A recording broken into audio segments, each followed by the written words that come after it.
សិល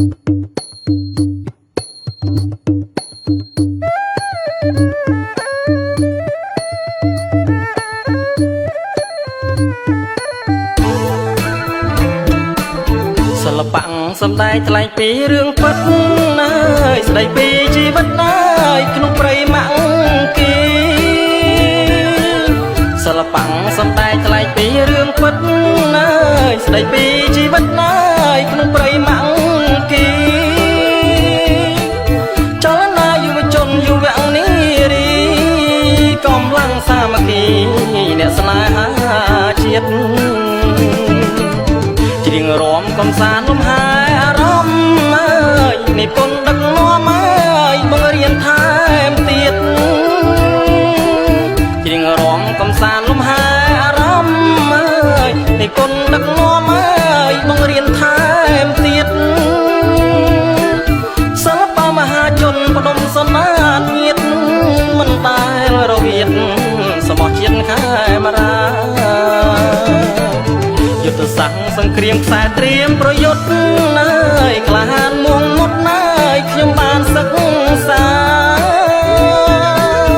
យុទ្ធសាស្ត្រសង្គ្រាមខ្សែត្រៀមប្រយុទ្ធណាយក្លាហានមួងមុតណាយខ្ញុំបានសិក្សាព្រាមដូចបងប្អូនរួមផ្ទៃមេត្តាជួយយកអាសាគ្រប់ពេលវេលាนิ่งហើយឆាន់ទាំងបេះដូងយុវជនណាយតស៊ូរែកពុនណាយចេះយល់អត់ជាนิ่งហើយឆាន់ទាំងបេះដូងយុវជន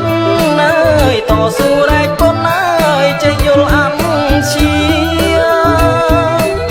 លះបងបំពេញកាតព្វកិច្ចយោធាដើម្បីកម្ពុជាបានសុខសាន្តត្រាន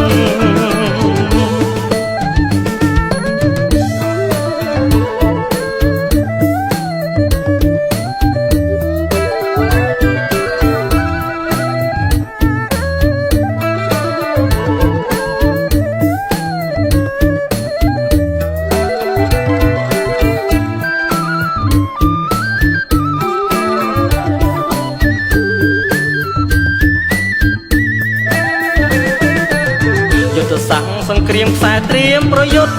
ណាយក្លាហានមួងមុតណាយខ្ញុំបានសិក្សាយុទ្ធសាស្ត្រសង្គ្រាមខ្សែត្រៀមប្រយុទ្ធណាយក្លាហានមួងមុតណាយខ្ញុំបានសិក្សាព្រាមដូចបងប្អូនរួមផ្ទៃមេត្តាជួយយកអាសាគ្រប់ពេលវេលាนิ่งហើយឆាន់ទាំងបេះដូងយុវជនណាយតស៊ូរែកពុនណាយចេះយល់អត់ជាนิ่งហើយឆាន់ទាំងបេះដូងយុវជនណាយតស៊ូរែកពុនណាយចេះយល់អត់ជាលះបងបំពេញកាតព្វកិច្ចយោធាដើម្បីកម្ពុជា